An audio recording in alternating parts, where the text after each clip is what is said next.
এইটো ৰাস্তালৈ আজি আমি বহুত বছৰ জুৰিয়ে ভুগি আছো। আমাৰ সোণাৰী সমষ্টি হৈ থকা অৱস্থাতে আমি এতিয়া মাহমৰা সমষ্টিত সোমাইছোহি।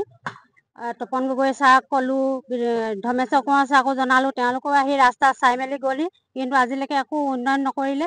এতিয়া আমাৰ মাহমৰা সমষ্টিত সোমাইছে কি কয়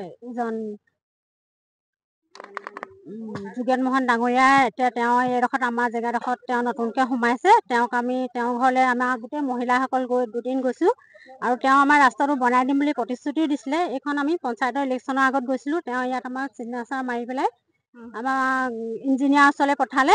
তেওঁ ক'লে যে ইঞ্জিনিয়াৰ গৈ ৰাস্তা এষ্টিমেট বনাই মেলি শিলগুটি পেলোৱা কথা আছিলে, কিন্তু এতিয়ালৈকে অহা নাই। কামবিলাক একো হৈ উঠা নাই। এতিয়া ৰাস্তা যিটো হৈছে, আমাৰ ইয়াত চাইকেল অনা বাদে মানুহ খোজকাঢ়ি যাবলৈও মানে অসুবিধা হৈছে। সেইটো কাৰণে আমি গোটেই গাঁৱৰ মহিলাই লগ লাগি নিজৰ গাঁঠি ধন ভাঙিয়ে ৰাস্তা আমি মেৰামতি কৰি আছো। তাকে শেষত আমি এইটোকে অনুৰোধ জনাইছো যে যোগেন মোহন ডাঙৰীয়াক, ছাৰক, তেওঁ যেনেকৈ আমাক প্ৰতিশ্ৰুতি দিছিলে এই 2026ৰ আগত যাতে আমাক ৰাস্তাটো বনাই দিয়ে, আমি তেতিয়া নথৈ আনন্দিত হ'ম। নিৰ্বাচনৰ কাৰণে আমিও সাজু হ'ম তেতিয়া।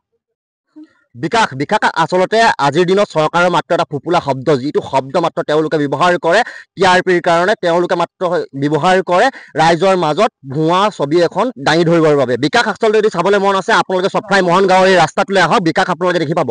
আজিৰ দিনত আমাৰ এই গাঁৱৰ চুবুৰী অঞ্চলৰ যিসকল মানুহ, তেওঁলোকে নিজৰ গাঁঠিৰ ধন ভাঙি আজি আচলতে এই ৰাস্তাটো বনাব লগা হৈছে। কিন্তু চৰকাৰে কি কৰি আছে? চৰকাৰে শুই আছে। আচলতে মাহমৰা সমষ্টিৰ এজন মন্ত্ৰী থকাৰ পাছতো গাঁৱৰ ৰাইজে যেতিয়া গাঁঠিৰ ধন ভাঙি এটা ৰাস্তা বনাব লগা হৈছে, তেতিয়াহ'লে ভাবক বিকাশ কিমান জোৰত, কিমান স্পীডত আচলতে আগবাঢ়িছে। আচলতে বিকাশ তেওঁলোকে যেতিয়া নিৰ্বাচনৰ সময়ত আহে, নিৰ্বাচনৰ সময়ত তেওঁলোকে প্ৰতিশ্ৰুতি তেওঁলোকে মাত্ৰ মুখেৰে নহয়, তেওঁলোকে কাগজে পত্ৰই দিয়ে। কাগজৰ প্ৰতিশ্ৰুতি দিয়াৰ পাছতো আজিৰ দিনত এই কাগজখন দেখাই দিছোঁ। তেওঁলোকে যেতিয়া আহিছিলে, তেওঁলোকে প্ৰতিশ্ৰুতি দিছিলে এই ৰাস্তাটো হ'ব বুলি। যোগেন মোহন ডাঙৰীয়া, আপুনি চাওক, এখন আপুনি দিয়া প্ৰতিশ্ৰুতি। আচলতে এই গাঁৱৰ মানুহসকলে যি হয়, আপুনি ভোটৰ সময়ত আহে, ভোটৰ সময়ত ভোট বেংকৰ ৰাজনীতি কৰিবলৈ আপোনালোকে ইয়াত উন্নয়নমূলক কথাৰ চিন্তাধাৰাৰ কথা কয়, আপোনালোকে গ্ৰাম্যাঞ্চলৰ উন্নয়নৰ কথা কয়। আচলতে গ্ৰাম্যাঞ্চলৰ উন্নয়ন এই ধৰণে হয় নেকি? মই আপোনাক প্ৰশ্ন কৰিছোঁ, গ্ৰাম্যাঞ্চলৰ উন্নয়ন কি ধৰণে হয়?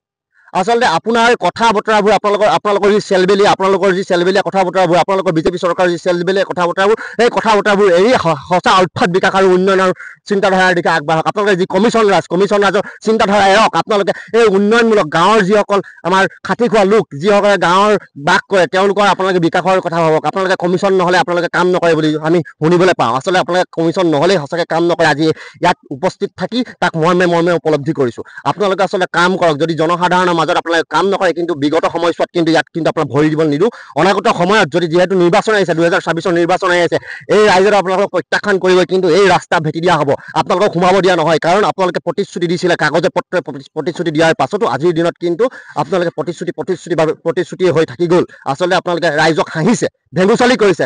ৰাইজক কথা দি অকল মুখেৰে কথা নহয়, আপোনালোকে লিখি দিয়াৰ পাছতো আপুনি ৰাইজক ভেঙুচালি কৰিছে। আৰু এই ভেঙুচালিৰ উত্তৰ কিন্তু 2026ৰ নিৰ্বাচনত আপোনালোকক দিয়া হ'ব। আৰু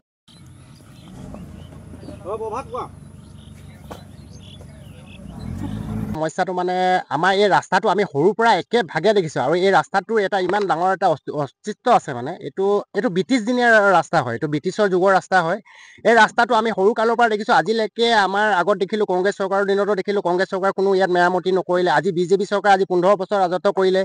আজি 15 বছৰ ৰাজত্বৰ দিনতো আমি ইয়াত কোনো উন্নতিমূলক কোনো কাম বা এই ৰাস্তাটোৰ প্ৰতি কিবা এটা কাম আমি দেখি নাপালোঁ। আৰু আমাৰ এই পথটোৱে হৈ গৈছে, আমাৰ ইয়াত 50 ঘৰ মানুহ আছে আমাৰ এই এৰিয়াটোত। আৰু এই 50 ঘৰ মানুহৰ অকল এইটোৱে আমাৰ এটা মেইন পথ। আমাৰ এই মেইন পথটো আমাৰ মানে এনেকুৱা অৱস্থা কৰি মানে হৈছে, আমাৰ সৰু ল'ৰা ছোৱালীৰ পৰা ইত্যাদি কৰি গাড়ী এখন নোসোমায়। আমাৰ স্কুলৰ কমচে কম ইয়াত 50-60টা ল'ৰা আছে। সেই ল'ৰাখিনিয়ে যেতিয়া আপোনাৰ আহে বা চাইকেল এখন সোমাই নিজে যাব নোৱাৰে, খোজকাঢ়ি সেই আলি কিনাৰত গৈ পেলাই ভৰি ধুই মেলি কেতিয়াবা হেৰি হয়। তো এইবিলাক সমস্যাবিলাক মানে কি হয়, আমাৰ এইখন চৰকাৰৰ দিনত আমাৰ মাননীয় আগত সংসদ আছিলে তপন গগৈ, তেওঁকো কৈছিলোঁ। তাৰপিছত আমাৰ আগত আমাৰ সোণাৰী সমষ্টি হৈ থাকোঁতে আমাৰ বিধায়ক আছিলে ধৰ্মেশ্বৰ কোঁৱৰ ছাৰ, তেওঁকো কৈছিলোঁ। তাৰপিছত এতিয়া মাহমৰাত সোমোৱাৰ পৰা আমি মন্ত্ৰী ডাঙৰীয়া আমাৰ যোগেন মোহন ডাঙৰীয়াকো সেইখিনি গোটেই অৱগত কৰি তেওঁ আহি মেলি নিজেই চাই মেলি গৈছে, কাগজৰ পত্ৰই প্ৰতিশ্ৰুতি দিছে। তো আজিলৈকে আমাৰ এই সমস্যাবিলাক তেওঁলোকে সমাধান কৰিব পৰা নাই।